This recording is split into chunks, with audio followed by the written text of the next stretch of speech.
चालू केलं. विचारतात लोक, काय चाललंय? घराचा श्री गणेशा केला, कंपनी काढली. काय चालू आहे? उद्योगाचा शुभारंभ केला. म्हणून प्रपंचात देव महत्वाचा आहे. आणि प्रपंचात सुद्धा देवाची एकही गोष्ट वायाला जात नाही. यादी ऐका. तुळशीला घातलेलं पाणी, गाईला चारलेला घास, एखाद्या मंदिराला दिलेली देणगी, नाम सप्ताहाला केलेली मदत, वारकऱ्याला केलेलं अन्नदान, पंढरपूरची केलेली वारी, आई बापाची केलेली सेवा आणि कीर्तनात बसून देवाच्या नावानं वाजवलेली टाळी जगात कधी वायाला जात नाही. एवढी किंमत आहे देवाला. प्रपंचात देव महत्वाचा. पण लोक लागली लक्ष्मीच्या पाठीमाग. एक दिवशी लक्ष्मीला अहंकार झाला. माझ्यासारखी श्रीमंत मीच. नाथ महाराज म्हणले, नाही ग, आम्हाला माहित आहे तुझा इतिहास. श्रीकृष्णाच्या सौंदर्यापुढे लक्ष्मी फुलोनी झाली. मदन मोठाले बापले कोणीकडे इंद्रचंद्र. थोडा श्रीकृष्णाच्या सौंदर्यापुढे लक्ष्मी फुलोनी झाली. श्रीकृष्णाच्या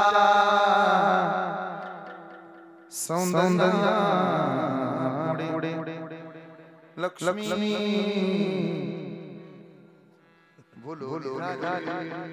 मदन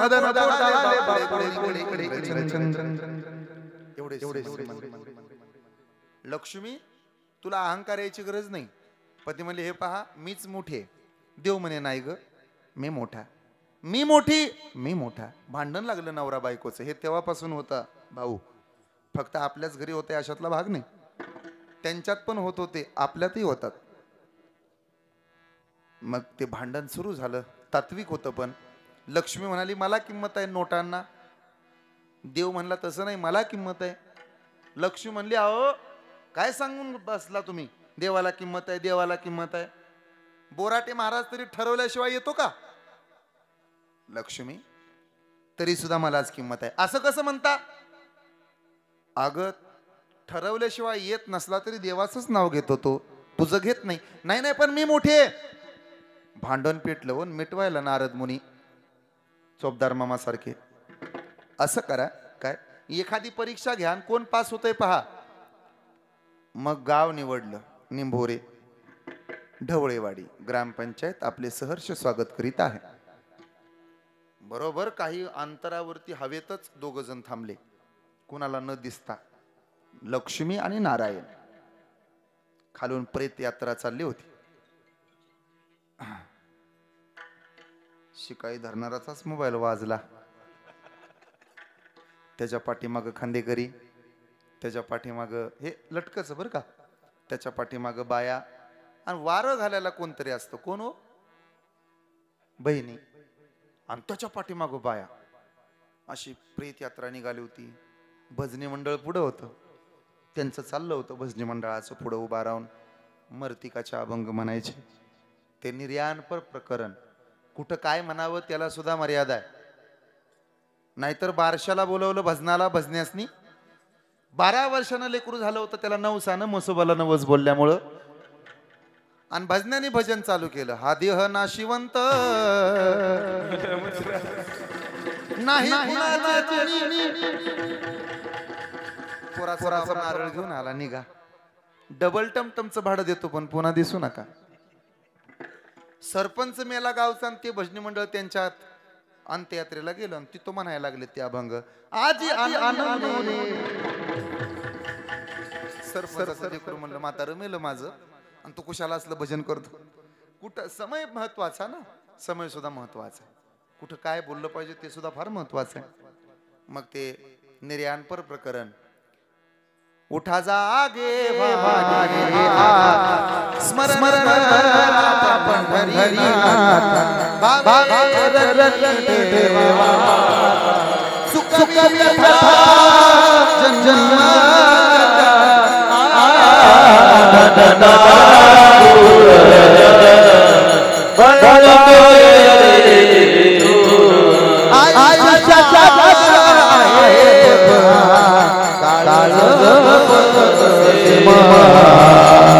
Jai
भजन कुठपर्यंत रंगलं, कुठपर्यंत रंगलं, इथपर्यंत रंगलं. कुठपर्यंत? वाड वेळ झाला उभा भूप रागापासून भैरवीपर्यंत नेऊन पोचवलं तुम्हाला 1.5 मिनिटात. आता परत कोणी म्हणू नका बोराटे महाराजाला गायला येत नाही. ऐकताय ना? हे असं कीर्तनकार गात असावा, तेही स्वर गात असणारा असावा. माझं बोलणं कळतंय ना? कीर्तनकार हा स्वर गात असणारा असावा, म्हणजे बसणाऱ्यांना स्वर्गात असल्यासारखं वाटतं. अन्यथा स्वतः कीर्तनकार स्वर्गात जावा हे करते. नाहीतर तो नसावा, तो स्वर्गात असावा, नाहीतर तो स्वर्गात असावा. त्याने इकडे यायचं नाही. ऐकते ना? ऐका माझ्या दादानो, हे रंगलेलं भजन लक्ष्मीनं पाहिलं. कुठल्या गावात चाललो होतं भजन? हा, ढवळेवाडीत. असं कुठं जरी गेलं तरी जागेवर राहायचं. लक्ष्मीनं पाहिलं खाली. पाहना म्हणे काय गावात माणूस मेले, सगळ्यात पुढे कोण होते टाळ वाजवणारे? भजनी. त्यांच्या पाठीमाग शिकाई धरणार, त्यांच्या पाठीमाग रामनाम सत्य हेवाले खांद्यावर, त्यांच्या पाठीमाग वारं घालणाऱ्या बाया, आणि त्यांच्या पाठीमाग गडी माणसं, सगळ्यात पाठीमाग बाया. लक्ष्मी म्हणली बघा, लय म्हणता ना तुम्हाला लय किंमत आहे, मला लय किंमत नाही. आता बघा मी काय करते. तिनं अशा 500च्या नोटा ना खाली टाकायला चालू केलं. पाऊसच पडू लागला हो नोटांचा. त्या वाटेत, ज्या वाटेनं अंत्ययात्रा चालली होती ना, त्या वाटेनं माझ्याकडे बघा असा पाऊस पडू लागला. रिमझिम पाऊस पडे सारखा नोटांचा. 500च्या नोटा, 100च्या जांभळ्या नोटा, 200च्या पिवळ्या नोटा, सगळे महात्मा गांधीच. 2000ची दिसनच आता सगळ्याच पडायला लागल्या. तुम्ही पाहताय ना माझ्याकडं. आता मला खरं खरं सांगा, हा नोटांचा पाऊस सगळ्यात आधी कोणाला दिसला असेल हो वाटेनं चालणाऱ्यांपैकी? बोला की. हा ओ युवाय, असं आम्ही तुम्हाला बघा आता युवाय म्हणावं तुम्ही गप्प बसाव. असं सगळ्यात पहिल्यांदा त्या नोटांचा पाऊस माग होत्या बाया त्यांना दिसला. बाया नोटा पडायला लागल्या. काय केलं असेल हो? 1,500 दिलं तरी उतान्या पालत्या झाल्या. नवऱ्याचं ऐकलं नाही त्यांनी, आणि त्या नोटाचा पाऊस दिसल्यावर दम निघला असेल होय. गड्यांना तुडवून, शिकाईवाल्याला खाली पाडून, भजन्यांना तुडवत पुढं. भजनी बी म्हणलं आधी गोळा करा बघू पुन्हा. किती जरी नोटा गोळा केल्या तरी पाऊसच बंद होईना. शेवटी शिकाई धरणारा म्हणलं हे पहा, आपण पण थोडंफार उचलू सगळे. आणि मग मात्र लक्ष्मी खदा खदा हसायला लागली. ओ देवा, आम्ही नोटाचा पाऊस पडतो आणि हे मोबाईलचा पाऊस पडायले. हो देवा, काय बघा मला किती किंमत आहे. माणूस मेलय पण हाय का दुःख कुणाला. सगळे माझ्या पाठीमागं पळतात, मला जास्त किंमत आहे. देव म्हणला लक्ष्मी, अगं ज्याच्यात मी आहे ना त्यांनाच तुझी आवड आहे. म्हणे कस काय, पहा ना जरा खाली, सगळे तुझ्या पाठीमागं पळतायत पण एकात मी नाही. ते बघ बाजूला ठेवलंय रस्त्याच्या कडेला. कोण? प्रेत. जातय का लक्ष्मीकडे. प्राण गेलिया शरीर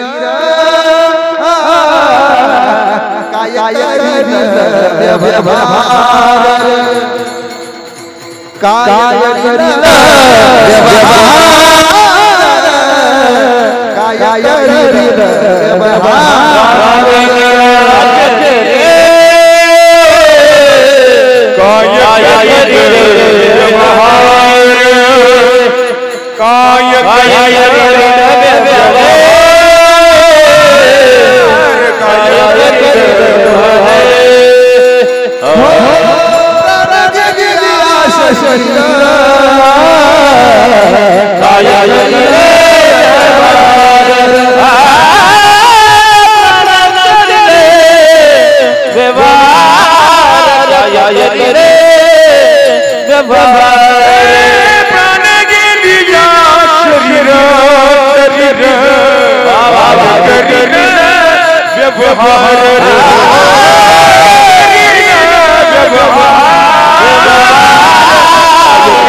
मेलेल्या माणसाला हात असतात, मेलेल्या माणसाला पाय असतात, मेलेल्या माणसाला डोळे असतात, मेलेल्या माणसाला तोंड असतं.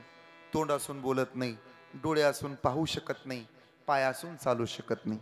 काय करेल व्यवहार. वैकुंठवासी गुरुवर्य नामदेव अप्पा शामगावकर त्यांच्या कीर्तनातून एक दृष्टांत नेहमी द्यायचे.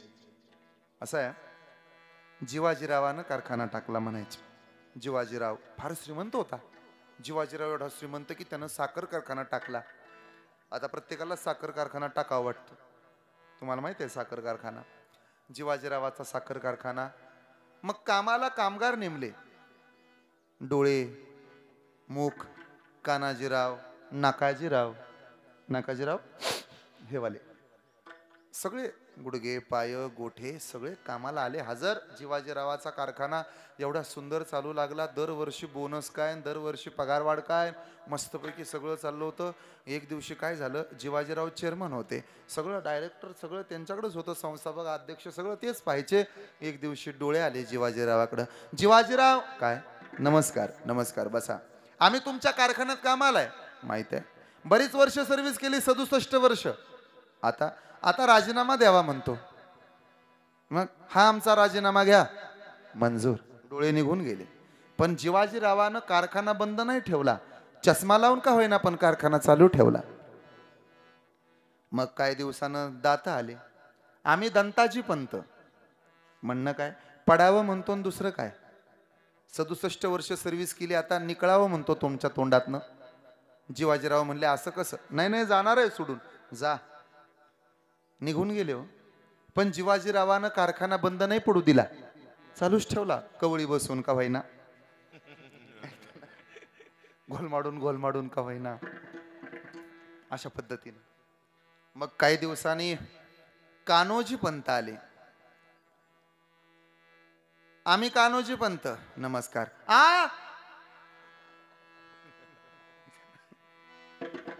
बहिऱ्या माणसांची फार मोठी गंमत असते. ती बहिरी माणसं फार गोड असतात. त्यांना एक बोललं की दुसरंच बोलतात. मग त्यांना विचारलं, कशाला आला. दोघांनी राजीनामा दिला, तुम्ही पण राजीनामा आला का. नाही नाही,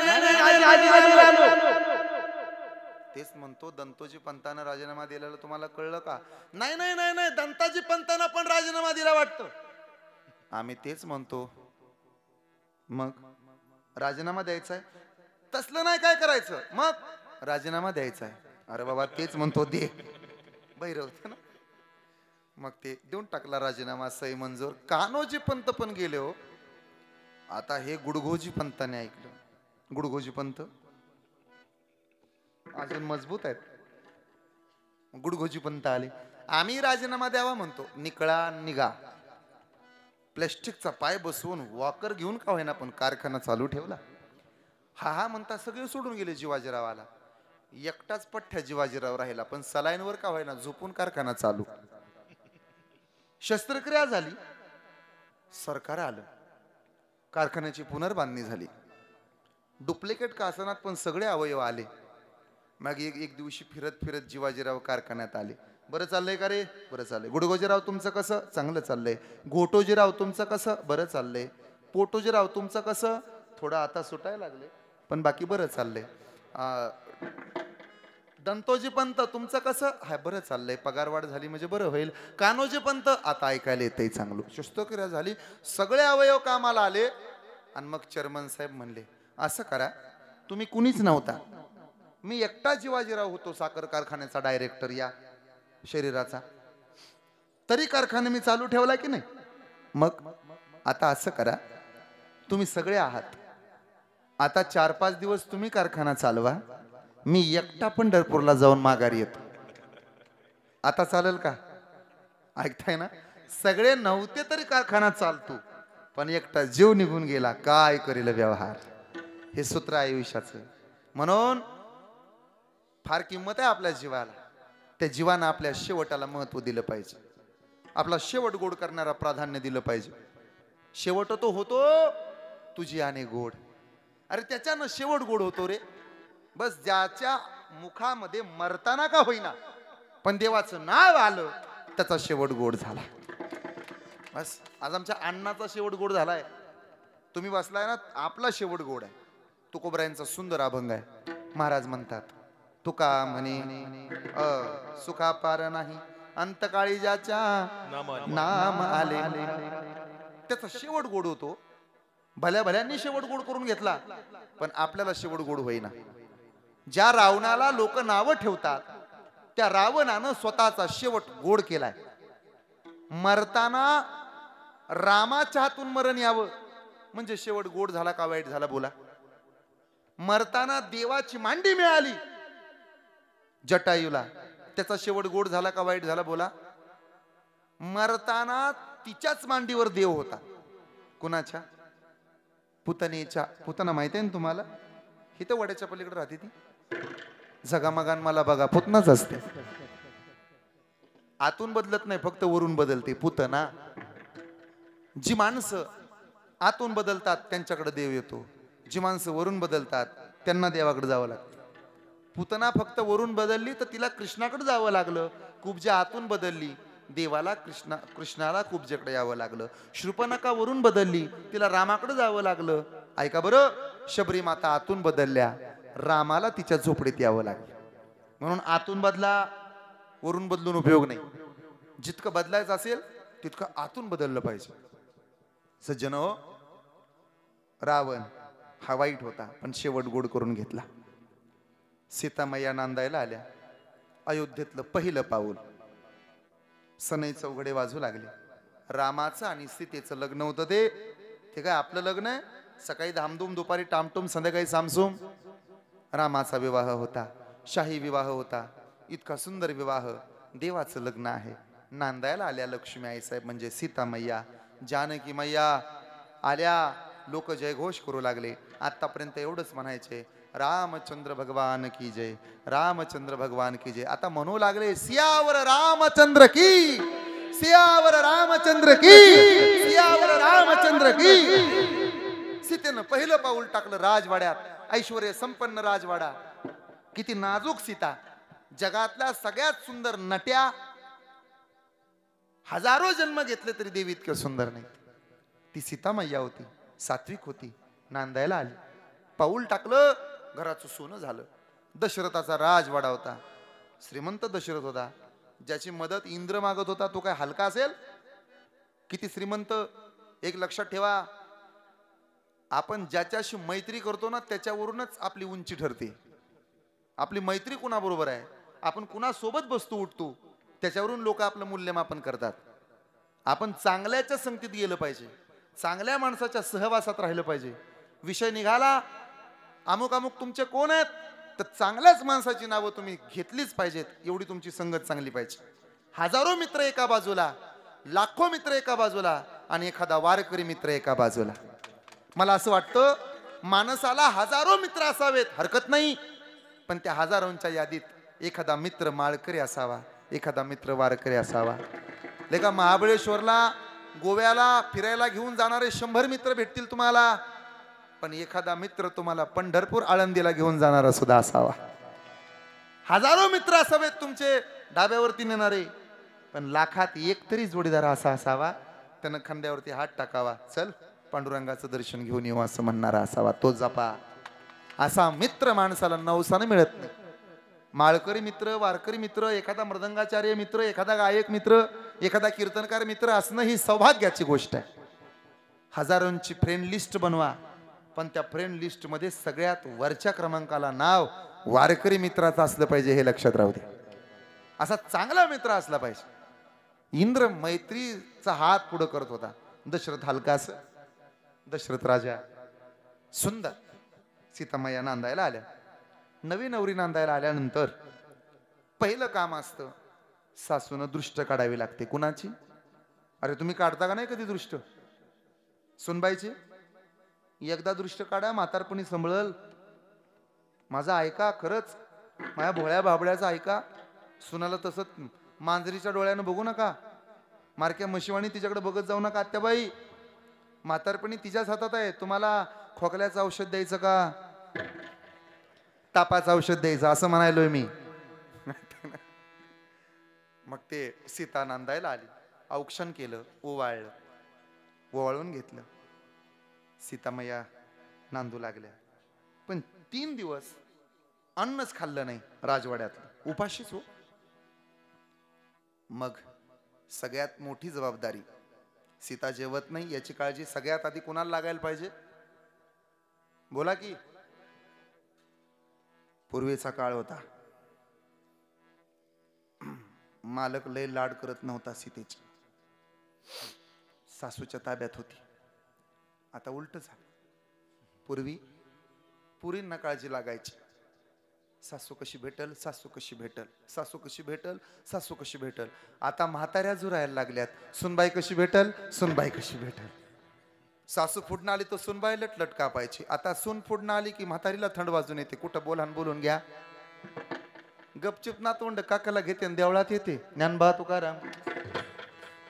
पूर्वी मास्तर फुडणं आले तर पोरं रस्ता बदलायची. आता लेकरू फुडणं आलेलं, विद्यार्थी फुडणं आलेला पाहिला, मास्तर गल्ली बदलून जाते. कुठं ह्याच्या नादाला लागा.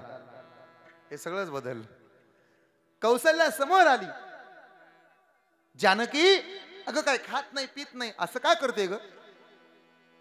आई साहेब, मी सांगू नये माझ्या तोंडानं, पण जरा मालकाला विचारा काय पाप केलीत. दशरथाला राग आला.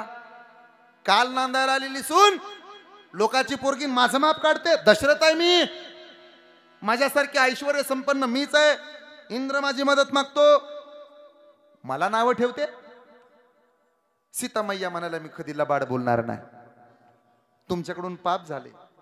लोकांचं गोरोगोमट लेकरू मारलं तुम्ही आणि तुमच्या हातचं खायला लावतं मला. धिक्कार असो तुमच्या राजवाड्याचा. काल नांदायला आलेल्या 19 वर्षाच्या पोरीनं, लोकाच्या लेकीनं आपल्या घरी येऊन आपल्याच माप काढावं हे रामाला सुद्धा आवडलं नाही. सीते खबरदार, माझ्या बापाचं माप काढू नको. विचारा तुमच्या बापाला काय पाप केली. ब्राह्मणाचं लेकरू, आंधळ्या माय बापाचं लेकरू, गोर गोमट पाणी आणायला गेलं, त्याच्या आई बापाचा विचार न करता, त्याच्या आई बापाच्या वारसाचा विचार न करता, काय अवस्था होईल त्याच्या मायबापाची न पाहता मारलं तुमच्या बापानं. आणि लेकरू मेल्यानंतर त्याचे मायबाप आंधळ्या मायबापानं तरफडून तरफडून तरफडून जीव सोडला. पाप लागले तुमच्या बापाला. धिक्कार असो तुमच्या राजवाड्याचा. शाप आहे तुम्हाला या राजवाड्यात. मी जेवणार नाही. लक्ष्मीचा शाप आहे. काय वाटलं असेल दशरथाला? गुडघ्यावर बसला, डसडसा रडू लागला. सीते, चुकलं माझ, ध्यानात राहू द्या. डवळेवाडी कर. वासनेत बरबटलेलं मन व्यसनाच्या अधीन गेलेलं तन आणि लबाडीनं कमवलेलं धन कधीच झाकून राहत नाही, हे विसरू नका. पाप करूनी पापी म्हणे सैरा वैरा पळतैर. पाप करूनी पापी म्हणे सैरा वैरा पळतैर. काय काय केलं सफल्या मानसा देवाला सार कळतैर. माझी विनंती आहे तुम्हाला, पाप काय झाकतात महाराज? 35 वर्षापूर्वी पाप केलं ना तरी एक दिवस उघडकीला येतं, हे विसरू नका. पाप करताना सांभाळून, चुका करताना जरा सांभाळून चुका करा. आविर्भावात जाऊ नका. तुम्हाला वाटलं काय तुम्ही लोकांचा बांध फोडलाय देवाला माहित नाही? तुम्हाला वाटलं काय तुम्ही नेमका त्याचा ऊस बाहेर निघताना त्याचा रस्ता अडवला देवाला माहित नाही? तुम्हाला वाटलं काय तुम्ही त्याच्या बांधावरनं चाक घातले त्याला माहित नाही? तालीची माती खाली ओढली, 5-50 हजारासाठी पाईपलाईन अडवली. तुम्हाला वाटलं काय मंडपाच्या पाठीमागं बाया बोलतात मला माहित नाही? तुम्हाला वाटलं काय कीर्तनात बसल्यापासून गंगे आली का ठके आली का बकुळी कुठं बसली हेच तुमचं चाललंय मला माहित नाही? तुम्हाला वाटलं काय नवरात्रात वस्तीवच्या सगळ्या बाया बोलवल्या जावच्या तोंडाकडे बघितलं नाही देवाला सगळं कळते? कुशाल कोंबडी घालताना जावाला शिवाय हानता? गावभर सांगते माझ्यासारखी मीच आणि मी लय घर सांभाळती. 3 वर्ष झालं जावच्या तोंडाकडे बघितलं नाही. तू माहित नाही का आम्हाला? स्वतःच्या लेकराला मेथीची भाजी देते आणि जावच्या पोराला आमटी वाढती. माहित नाही का देवाला? माहित नाही देवाला? परवा दिवशी फलटणला जाऊन तुमच्या नवऱ्यानं 8,500ची साडी आणली आणि भावाचं नाव केलंय तुम्ही. देवाला सगळं कळते.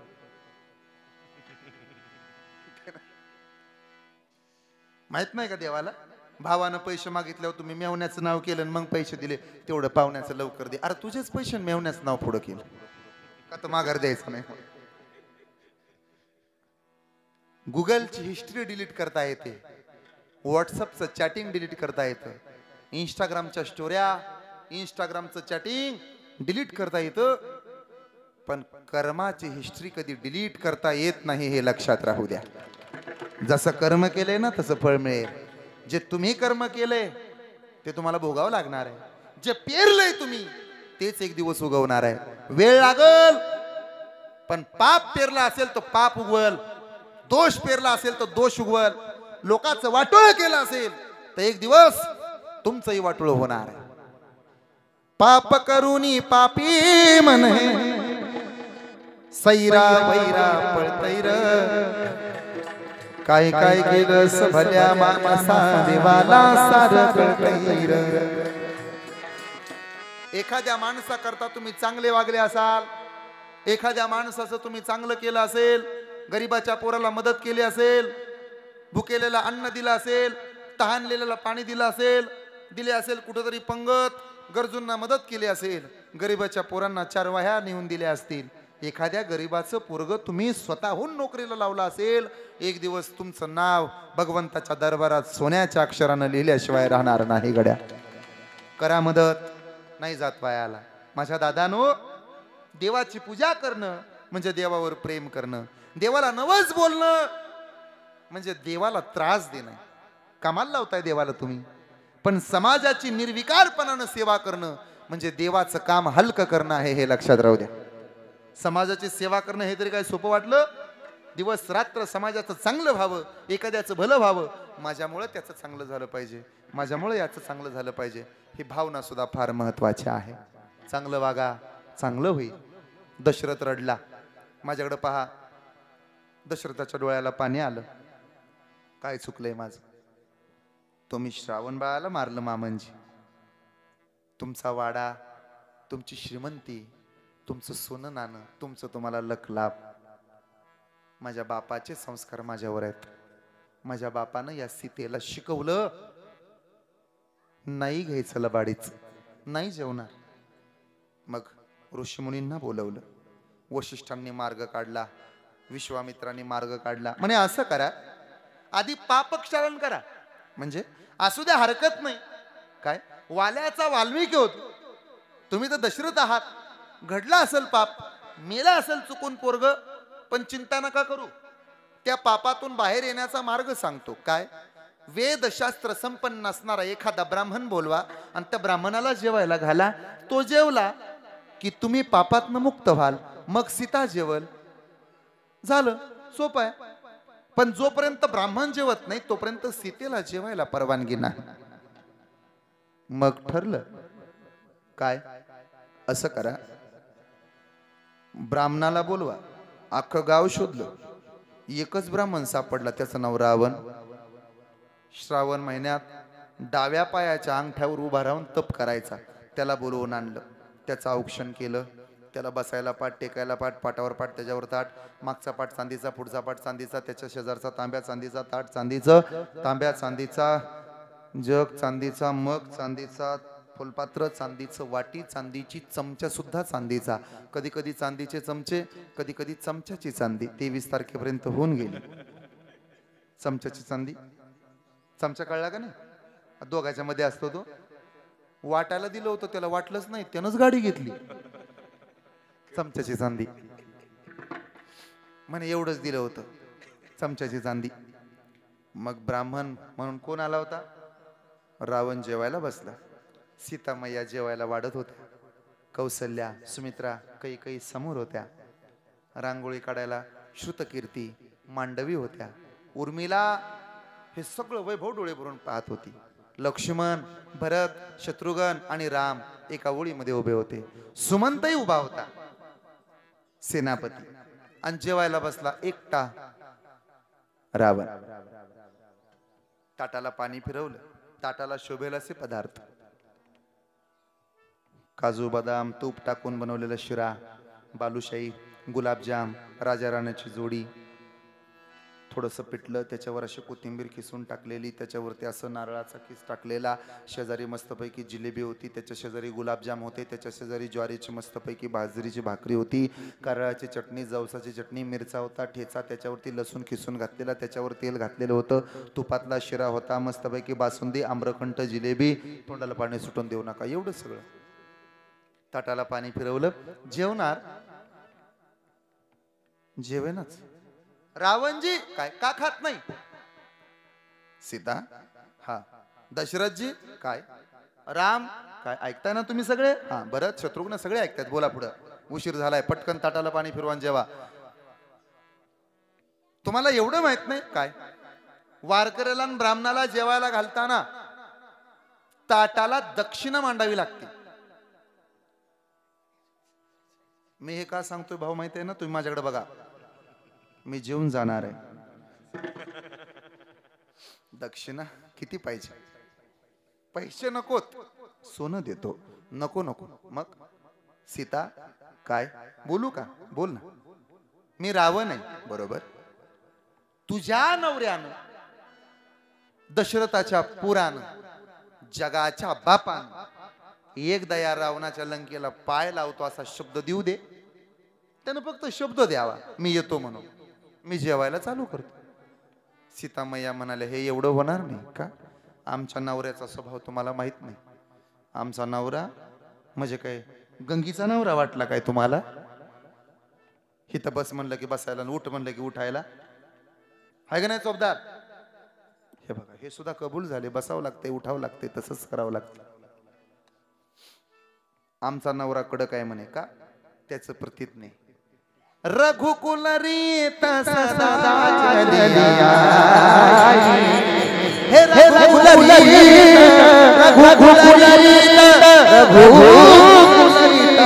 रघुकुल रीत, रघुकुल रीत सदा चलिया, प्राण जाय बचन जाय. श्री राम राम, श्री राम राम, श्री राम राम, जय जय राम, श्री राम राम, जय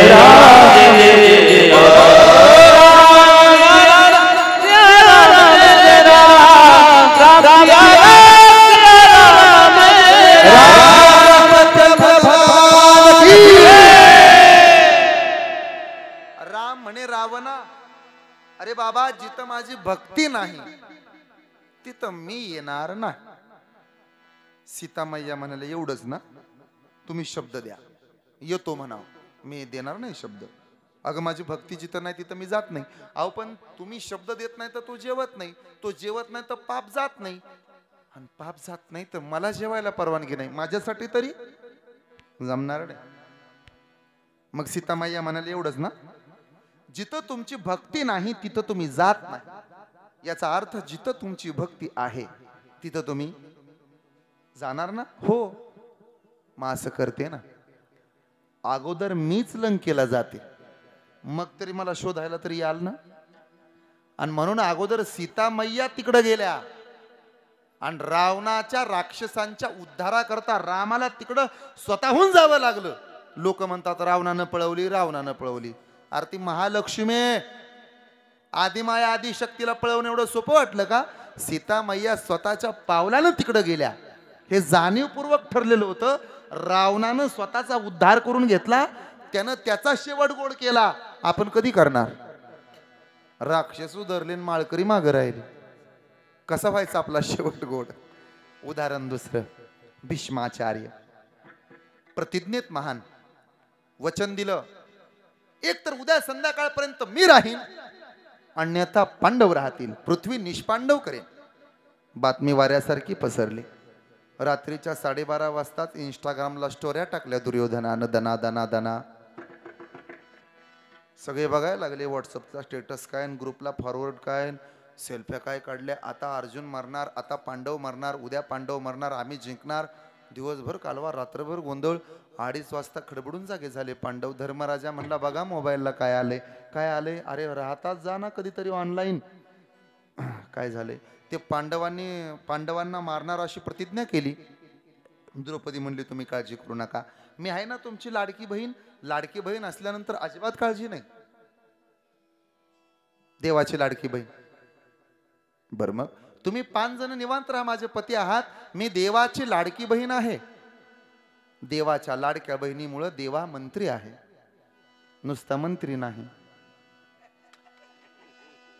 काय केलं पाहिजे? अरे तुम्ही हसता का? मी देवा भाऊचं सांगतो. मग ऐका ऐका, मग देवा भाऊला फोन केला तिनं. कुठं आहे दादा? म्हणे येत आहे. तुला आठवतंय ना मागच्या 2-4 महिन्यात पलटी झालंय, सुपडा साफ होत होता, मग आता तुला यावं लागतं. काळजी करू नको, माझी लाडकी बहीण असल्यानंतर काही घडू शकतं. मग लाडकी बहीण आणि देव बोलू लागले काय करायचं आता? असं करू, पांडव मरणार म्हणजे तुझे नवरे मरणार, कपाळावरचं कुंकू पुसल्या जाणार, पण मी आहे. चल. हात हातात घेतला आणि ओढत ओढतच नेलं भीष्माचार्यांच्या कोठीत. पहाटे 3:30 वाजता तपाला बसलेला भीष्माचार्य बाबा, केवढा मोठा, लांब लचक दाढी, भगव्या कपड्यातला बाबा, असा ताट बसलेला, हाताची घडी अशी मस्तपैकी पद्मासनात, देवाच्याच नावाचा जप, तपाला बसले होते. असं म्हणतात पहाटे 3:30 ते 4:30 या वेळेत जर आंघोळ केली तर त्याला ब्रह्मस्नान म्हणावं. 4:30 ते 5:30 ऋषी स्नान, 5:30 ते 6:30 मनुष्य स्नान, आणि 6:30 नंतर केल्या जाणाऱ्या आंघोळीला राक्षस स्नान असं म्हणतात. कुठल्या कॅटेगरीतले आहे तुम्ही, तुमचं तुम्ही पहा. ऐका बरं. मग ब्रह्म मुहूर्तावर बाहेरच थांबला देव. तू आज जा, भीष्माचार्य तपाला बसलेत, पायाचं दर्शन घे. तिच्या हातातल्या बांगड्या वाजल्या होत्या म्हणून, डोक्यावरचा पदर नीट घेतला होता म्हणून, पायातलं पैंजण वाजलं होतं म्हणून ती काय गोप बांधत होती का? आतमध्ये गेले आईसाहेब आणि पार्वती आईसाहेबांनी डोकं टेकून दर्शन घेतलं भीष्माचार्यांचं. सुवासिनी आली हे बांगड्याच्या आवाजावरून कळालं. मग सुवासिनी जर दर्शनाला आली तर तिला आशीर्वादही तसाच ताकदीचा दिला पाहिजे. डोळे मिटूनच आशीर्वाद दिला, अष्टपुत्र सौभाग्यवती भव. द्रौपदी हसली. भीष्माचार्यजी, हा आशीर्वाद या जन्माचा का पुढच्या जन्माचा? डोळे उघडले. काल तुम्ही प्रतिज्ञा केली माझ्या नवऱ्यांना मारणार, आणि आता म्हणताय जिवंत ठेवणार. कालचं खरं का आताचं खरं म्हणायचं? म्हणजे नाही नाही, दिवस मावळतानाचं खरं ठरवायचं का पहाटेचं बोललाय तुम्ही? इथल्या शपथविधीचं खरं म्हणायचं. आता मी काय करू? कसंही करा, पण कुठला तरी एक ग्रहीत धरान वर देऊन टाका.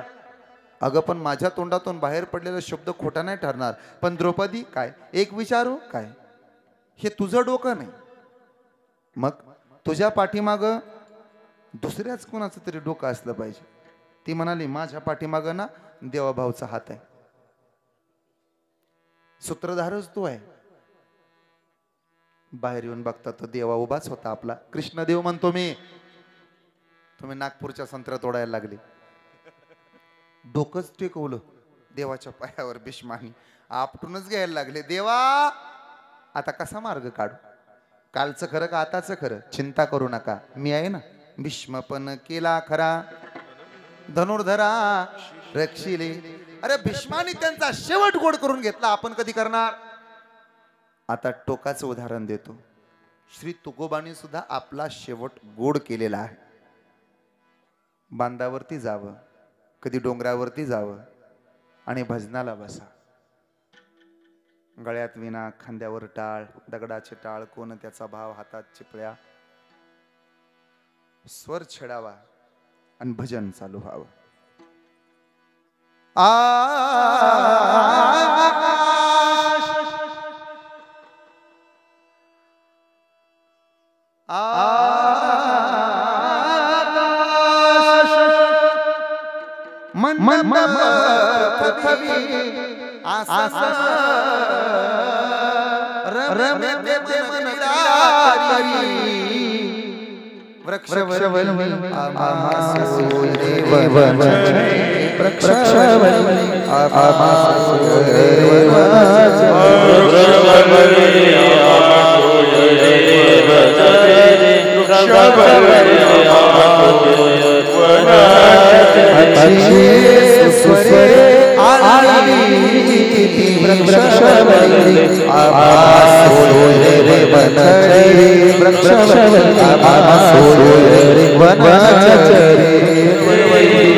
बोला बोला बोला बोला बोला बोला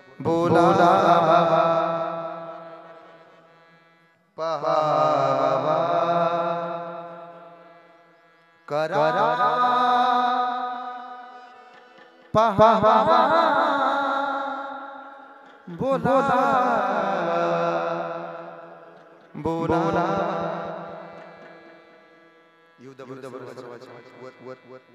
एक साथ घ्या, हात वर, एक साथ घेतले का? हात वर घ्या ना तर देव वर घेईल. हात म्हणतो मी, असे सर्वजण अशी बोटात बोट अडकवा. घ्या वर, घ्या डोक्यापर्यंत, घ्या वर, असं गेला आळस.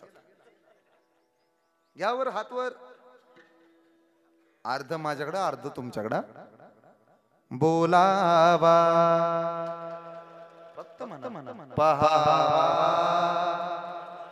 करा. ज्यांचा आवाज आहे ना त्यांना पहिली पंगत, आधी नाही. बोलावा पाचच्या पुढे बस. बोलावा पहिल्या अर्धा अर्धा अर्धा अर्धा आपोआप पूर्ण झालं पाहिजे. सगळं पाठ पाहिजे. आपण हिंदू धर्मातले लोक आहोत, भारतातले आहोत. एक सांगू का माझ्या दादानं, आपण हिंदू धर्मातले आहोत गड्या. एखाद्याला स्वतःच्या नावापुढं ॲडव्होकेट लावायचं असेल तर त्याच्याकरता त्याला कमीत कमी LLB करावं लागतं. एखाद्याला स्वतःच्या नावासमोर DR लावायचा असेल तर त्याला कमीत कमी डॉक्टरेट करावं लागतं. एखाद्या माणसाला स्वतःच्या नावासमोर प्रोफेसर लावायचा असेल तर त्याला कमीत कमी MA BEd करावं लागतं. एखाद्या माणसाला स्वतःच्या नावापुढे इंजिनियर लावायचा असेल ER तर त्याला त्या त्या क्षेत्रातील इंजिनिअरिंगची पदवी कमवावी लागते. पण एखाद्या माणसाला नावापुढे श्री लावायचा असेल तर त्याला पवित्र असणाऱ्या सनातन हिंदू धर्मात जन्माला यावं लागते. कधी विसरू नका. आपण भाग्यवान आहोत, आपण हिंदू धर्मात जन्माला आलो असं पाठ असलं पाहिजे. बोलावा पहावा करावा करावा बोलावा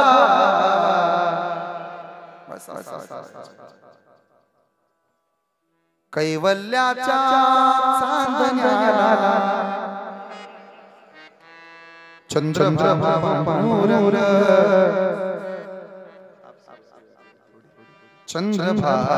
पांडुर मन करा कैवल्याच्या भुकेला अबीर गुलाल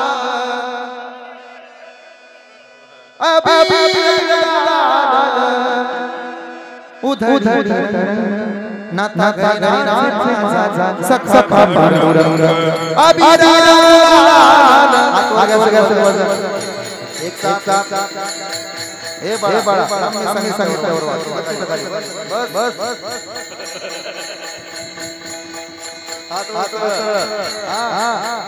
थांब फुलं वाटू नको. हार घर गाडी गाडी वाडी वाडी एक टाळी एक टाळी एक टाळी वाजवा टाळी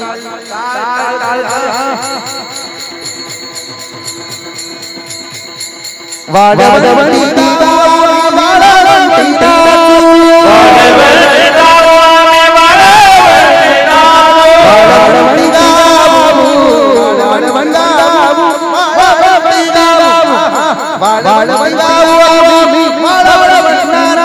चंद्रभागेच्या पायाने अंग चंद्रभागेच्या पायाने चंद्रभागेच्या पायाने विठ्ठल विठ्ठल विठ्ठल ओ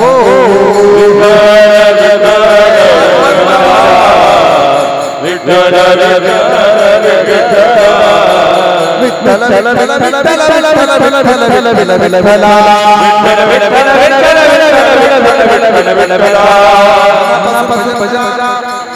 आज आज आज स्मरण आहे आपल्या मुखातून देवा देवा बाहेर पडू द्या बाहेर बाहेर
विठ्ठल पाहिला असेल ना वासुदेव वासुदेव पाहिला का वासुदेव ते नाही का त्याच्या कमरेला पिसा असतात हातामध्ये असा चाबूक असतो हाणून घेतो अंगावर त्याला वासुदेव म्हणतात ना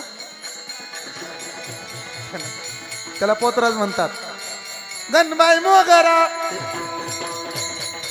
त्यातला पण वासुदेव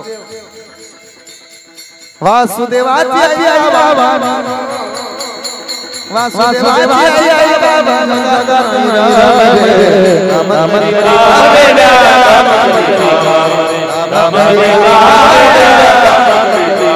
पैशाची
चंद्रभागेच्या अंग अंग विठ्ठलाचे मागे विठ्ठलाच्या होऊनी संग नाता करेना माझा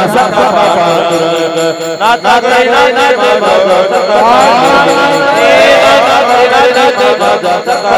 अभिरा गुलाल अभिरा गुलाल अभिरा गुलाल उधड़ी रंग रंग रंग अभिरा गुलाल अभिरा गुलाल अभिरा गुलाल अभिरा गुलाल अभिरा गुलाल नाता करी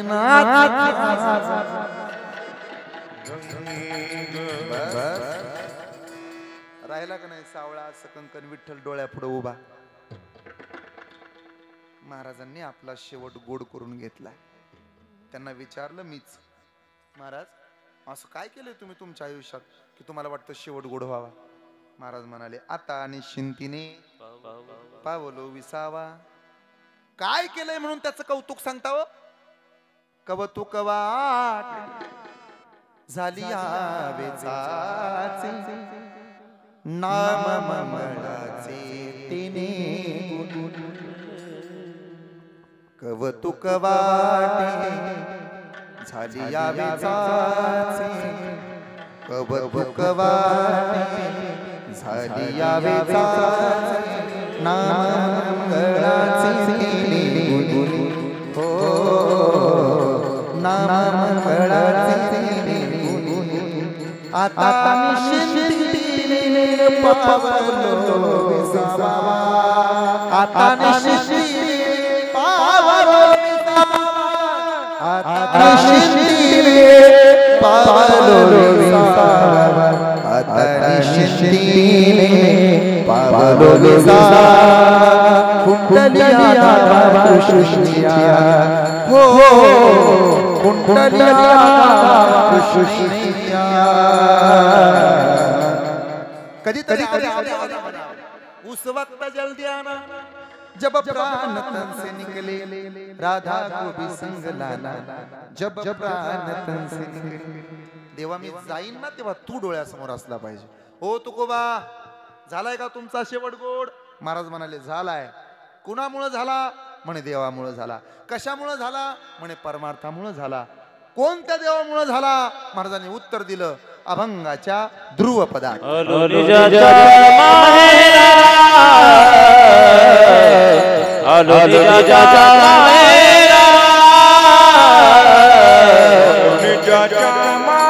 आमचा मामाच पुढा आहे त्यामुळे काही काळजी नाही. आता फक्त ऐका थोडं. लग्नाची तिथी तर नाही ना आज? लग्न तर नाही ना जवळपास? आणि असलं तर नवरदेव मंडपात नाही ना? मग जाऊ दे. काय सगळीकडे गडबड गडबड. स्मशानात गेले तरी गडबड, उचलायला गडबड, आंघोळीला गडबड, न्यायला गडबड, कीर्तनाला आले तरी गडबड. काय होतं यांना? जागा उचलून फेकते काय कुणास ठाऊक. बरं असंही नसतं की कीर्तन झाल्यावर खरंच त्याला लई गडबड असते. हितनं उठणार, आचार्यापाशी जाणार, काय काय टाकले तुला काय करायचंय? आचार्याच्या शेजारी आजूबाजूला घुटमाळणारी बिगर कार्यकारिणीतली माणसं आहेत ना, ती पहिली धरून आणून कीर्तनाला बसवत जा. सोपं वाटलं काय तुम्हाला? ते आचार्याचं लय डोकं खातात. ही टाकलं का, ती टाकलं का, अमुक टाकलं का, टाका अजून पाणी. ती त्यांना तिथली सवय असती पाणी टाका म्हणायची. माझी विनंती आहे, कृपया आचार्याला ताप देऊ नका. ती आहे म्हणून आपण आहे, आणि त्याला जरा किंमत द्या. आचार्याला मान सन्मान द्या. कीर्तनकाराचा सत्कार जसं माणसात करतात तसा आचार्याचा पण सत्कार माणसात करायची सुरुवात करा. आता अन्नदाता आहे देऊ, घाम गाळतो तो बिचारा, स्वतःचा जीव ओततो त्यात. त्याला असं वाटतं आपण बनवलेलं लोकांनी खावं. घरात तुम्ही स्वयंपाक बनवता तर नवऱ्यानं चांगलं म्हणावं वाटतं का वाईट म्हणावं वाटतं? मग एवढ्या गावाचा स्वयंपाक तो आचारी बनवतो, दिवस रात्र मेहनत करतो, कष्ट करतो, स्वच्छतेची काळजी घेतो, चवीची काळजी घेतो. आपण त्याला मान दिला पाहिजे का नाही दिला पाहिजे? सन्मान करा आचार्याचा, मंडपवाल्याचा सन्मान करा, स्पीकरवाल्याचा सन्मान करा. कीर्तनकाराच्या पाया पडताना जेवढा त्याला आदर देता तेवढाच आदर या दोघालाही दिला पाहिजे, असं माझं मत आहे. माझी विनंती आहे. चवीचेच झाले लोकले, आता थोडं राहिले. आतापर्यंत आपण फक्त दुसऱ्या चरणात आलोय. आलो उणिजाच्या बेटी रखुमाईच्या माहेराच का? जसं तुम्हाला माहेर आहे तसं आम्हाला पण आमचं माहेर पंढरपूर आहे. माझे माहेर पंढरी, माहेर पंढरी आहे वरीच्या तीरी. माझे माहेर, माझे माहेर, माझे माहेर, माझे माहेर पंढरी आहे वरीच्या तीरी.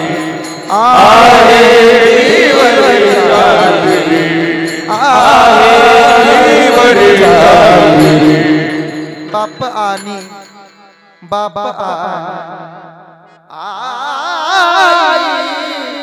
माझी विठ्ठल माझे माहेर पंढरी आहे वरीच्या तीरी, आहे वरीच्या तीरी, आहे वरीच्या तीरी. माहेर माहित आहे ना? माहेर पंढरपूर माहित आहे का? हात वर करा बरं. कोणाकोणाला पंढरपूर माहित नाही त्याने हात वर करा बरं. बंधू येईल माहेरी न्यायला, गौरी गणपतीच्या सणाला, गाडी घुंगराची गाडी घुंगराची बैसून मिरवायला. कुठलं येते ती पिऊन पडलेलं असते पण म्हणायचं असते हो माहेर. माहेराचं कुत्र जरी आलं तरी बाईला प्यारा असत. आमचं तर ते पंढरपूर आहे महाराज. किती आम्हाला प्रेम आहे माहेरात. आम्ही एकमेकांना माऊली म्हणतो. वारकरी दिसला तरी आमचा जीव मोठा होतो. कोण कोणाला माझं म्हणते सध्या? 2024 सालात बऱ्याच घटना डोळ्यानं पाहिल्या. या 2024 सालानं काय काय नाही दिलं आपल्याला. या 2024 सालानं संघर्ष शिकवला. 2024 सालानं कष्ट करायला शिकवलं. या सालानं माणसं ओळखायला शिकवलं. आपले कोण परके कोण हे शिकवलं. संकटाच्या छताळ्यावरती पाय देऊन कसं उभा राहायचं ही या 2024 सालानं शिकवलं. प्रगती झाली आपली. कष्ट करायला शिकलो आपण. 4 चांगली माणसं जोडली.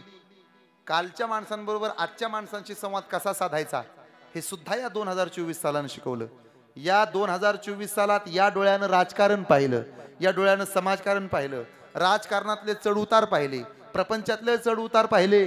या सालात सुख पण पाहायला मिळालं, दुःख पण पाहायला मिळालं.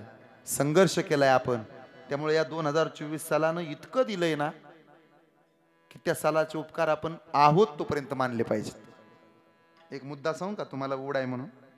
याच 2024 सालात ज्याचं स्वतःचं घड्याळ होतं त्याला सांगावं लागलं कुणाचंही बटन दाबा, फक्त घड्याळाचं दाबू नका. ज्याचा स्वतःचा धनुष्यबाण होता त्याला स्वतःहून सांगावं लागलं कुठलं बी दाबा, फक्त ते धनुष्यबाण दाबू नका. याच 2024 सालात चढ उतार झाले, पलट्या झाल्या, आपले दुसरीकडे गेले, दुसरे आपल्याकडे आले, रातीत पक्ष बदलले, बॅनर लावणारालाही कळलं नाही नेमका कोणाचा लावू. गोलाल टाकताना विचारत होतं ते, ह्याचं बी घेतलं त्याचंही घेतलं, तिसऱ्यालाच मतदान केलं. 2024 सालानं अजून काय काय नाही दिलं, सगळं दिले.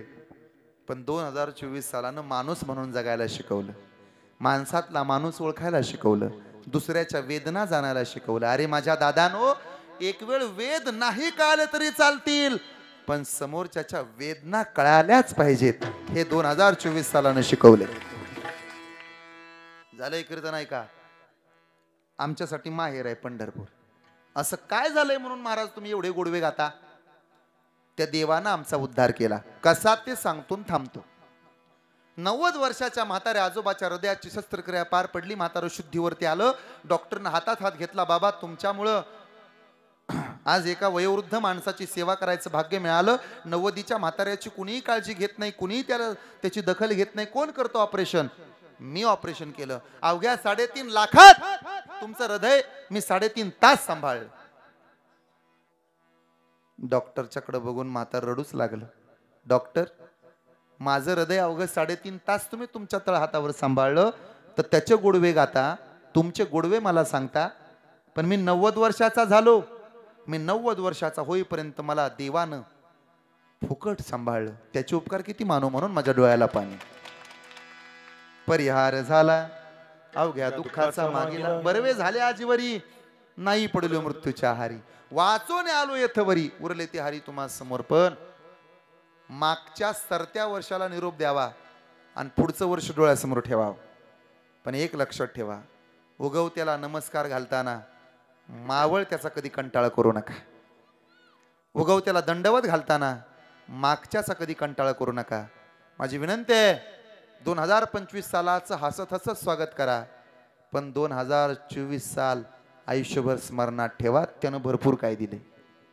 परिहार झाला अवघ्या दुःखाचा, पुरं करा मागीला. असं काय केलंय? आलो निजाच्या भेटी रखुमाईच्या. बस कशाच्या जीवावर आलाय? म्हणे वाणीच्या जीवावर आलो. वाणी या शब्दाचे 4 अर्थ होतात. वाणी म्हणजे दुकानदार, वाणी म्हणजे सारखा, आपण नाही का म्हणत त्याच्या वाणी ह्याच्या वाणी, सिमिलर. वाणी म्हणजे कमतरता. वाणी आहे आम्हाला कशाची? पैशाची. वाणी, वाणी म्हणजे दुकानदार, वाणी म्हणजे सारखपणा, वाणी म्हणजे कमतरता, आणि वाणी म्हणजे परापश्यंती मध्यमानी वैखरी. तोंडातून बाहेर पडणारं देवाचं नाम म्हणजे वाणी. बस हे 4 अर्थ. का हो? मग कशाच्या ताकदीने मोठे झालात? तो कामने वाणी, तू कामने वाणी, गे गे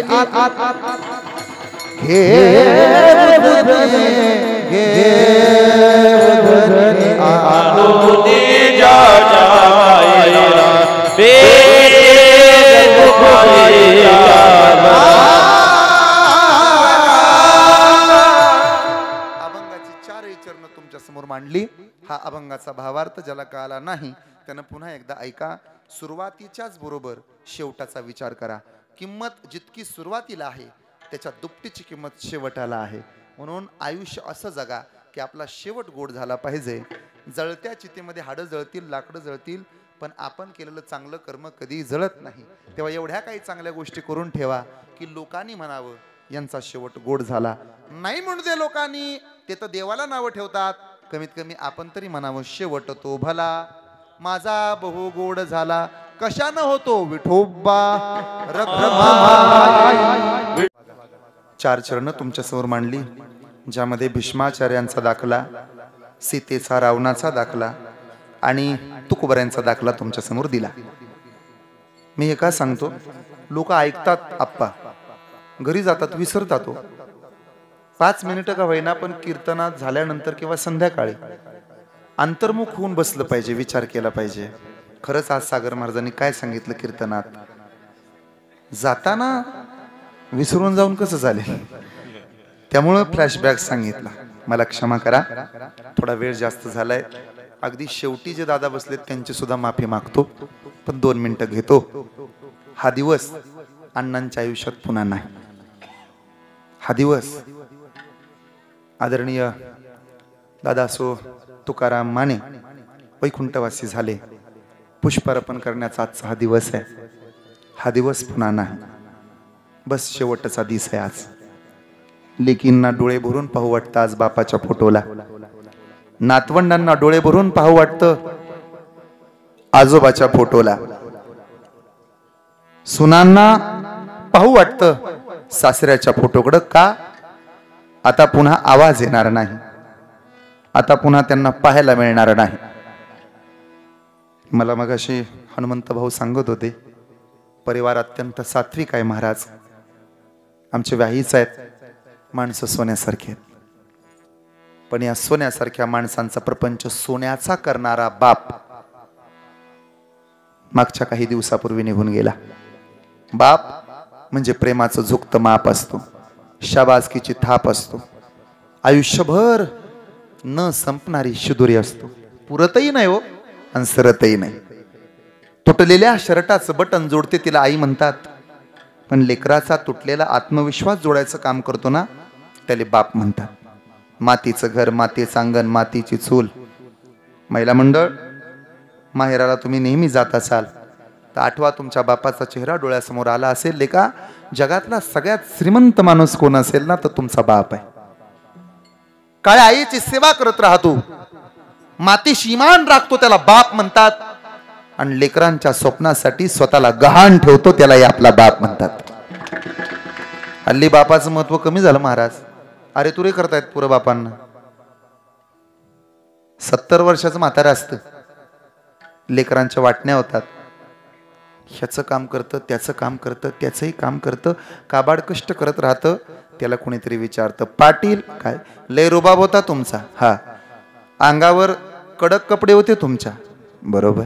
सुरकुत्या पडल्या तोंडावर, दाता आत गेले, आता काय नाही राहिलं, कुबड बाजूला निघलं, कपडे काढले तर उडून जाल असे दिसायला तुम्ही. मग का करताय लेकाचा प्रपंच? आता बस करा. मी थांबलो तर सगळे थांबतील. एक वाक्य सांगू का? तरुण पोरं, तुमच्या घरात जर तुमचा 70-75 वर्षाचा बाप असेल आणि किरकोळ काम करत असेल रानातलं, तर त्याचा धिक्कार कधी करू नका. 700 रुपयाचा गडी लावला ना तरी बाप जे काम करतो ते काम त्याला होत नाही, हे लक्षात राहू द्या. तुमचा बाप जे काम करतो ते गड्याच्या बापाला काम जमत नाही.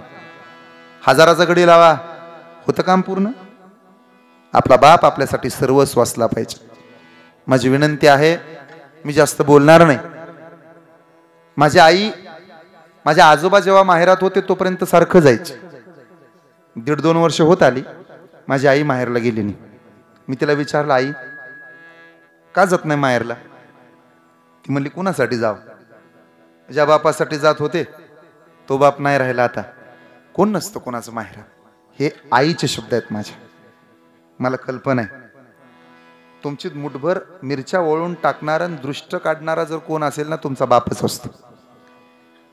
जाताना माहेरात रिकाम्या हातान जा, येताना पिशवी गच्च भरून येत. कांदे, बटाटे, लसूण, येसराची चटणी काय द्यायची गोष्ट महाराज? मरू द्या बरं मायबाप. कोण देतो तुम्हाला माहेरातनं काय? भाऊ भाऊ असतो, त्याचं प्रेम आहे, मान्य आहे. पहिले का बापाची जागा नाही घेऊ शकत. सोन्याचा महाल मिळल, बापाच्या झोपडीत जे स्वातंत्र्य आहे ते स्वातंत्र्य मिळत नाही. सकाळी 8:30 वाजेपर्यंत झोपी जाता येतं, त्याचं नाव माहेर आहे. सगळे उठायच्या अगोदर जाग व्हावं लागतं, त्याचं नाव सासर आहे. लेकीला चपल्या सोडायला एकुलता एक उमरा कोणाचा असेल तर तो फक्त बापाचा आहे. उगा म्हणून लावत नाहीत पदर माय मावल्या डोळ्याला. कीर्तन झाल्यानंतर फोन लावा तुम्ही तुमच्या बापाला. महिला मंडळ, इकडनं हॅलो म्हणा, तिकडून तुमचा बाप हॅलो म्हणल. तुमच्या हॅलो म्हणण्यात त्याला कळतं माझी लेक आनंदात आहे का दुःखात आहे. काय झालं कधी ते? अण्णा तुम्हाला कसं कळलं हो? अगं धड 2 असतात. बापाचं लेकीचं काळीज एक असतं. लेकीला चपल्या सोडायला एकुलते कुमरा म्हणजे बापाचं आहे हो.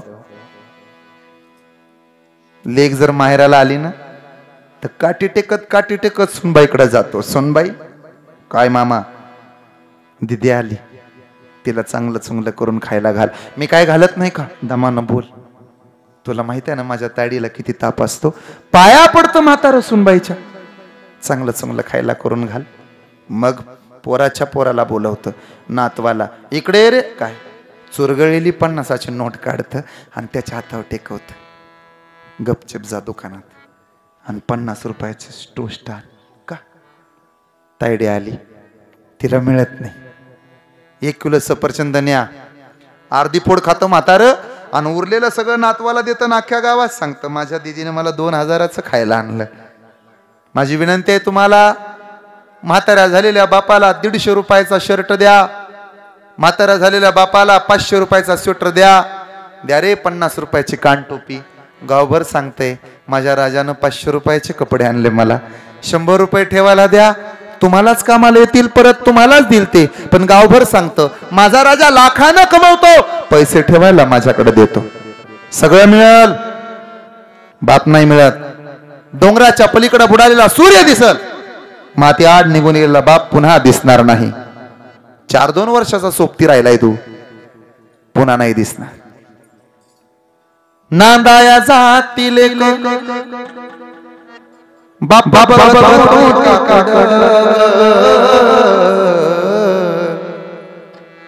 नांदाया जाती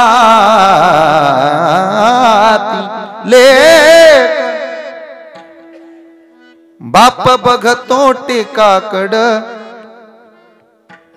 गेला काळजाचा घड डोंगराच्या आड. नांदाया जाती लेक चाक वाजत खडा खडाग. दुबळ्या बापासाठी लेक रडती धडा धडा. नांदाया जाती लेक बाप बघतो चोरावानी. बघतो चोरावानी अश्रू ढाळतो मोरावानी. माझ्या डोळ्यातली आसव कोणी मायेन पुसताना. उरी हुंदक दाटतो या गोष्ट बापाची सांगताना. त्याच्या फाटक्या सदऱ्याला कशी ठिगळ जोडलेली. उभ्या आयुष्याला त्यानं कशी कातर लावलेली. मला कसंच होत या कुणी बाबा म्हणताना. उरी हुंदका दाटतो या गोष्ट बापाची सांगताना. बाप स्वाभिमानी बाळा, बाप कन करकना. त्याच्या काळजात सुद्धा लाजाळूची संवेदना. बाप तलवारडा, बाप पेटती मशाल. बाप जागतो म्हणून घर झोपत कुशाल. बाप घराचा त्यो पाया, आई कळस त्यावर. जेव्हा खचतो न पाया तेव्हा ढासळते घर. बाप साठवितो अश्रू फक्त एका क्षणासाठी. जन्मभराचे रडतो लेक जाताना सासरी. ज्या बापाने जपले तळ हात पाकळ्या. का दाटून येतो हृदय गैवर्थ, येतं पाणी डोळ्याला. ऐका माझ्या तायानो, तुमच्या डोळ्यातलं पाणी वाया जाऊ देणार नाही मी. ज्या बापाने जपले तळ हात पाकळ्यात, अशा बापासाठी येते थोडी आसवे डोळ्यात. बस निघून गेले अण्णा, आठवणी मागे उरल्या. पण जिथं कुठं असतील तिथून डोळे भरून पाहत असतील. माझ्या लेकरानं फार सांभाळलं मला, माझ्या सोनबाईनं सांभाळलं, लेकीनं सांभाळलं. नातीचं प्रेम, पुतण्यांचं प्रेम. धन्यवाद देत असतील विलास दादाला. असा सुपुत्र माझ्या पोटी जन्माला आला, परिवाराला आधार देणारा. खचला नाही, डगमगला नाही, धैर्याचा डोंगर म्हणून उभा राहिला.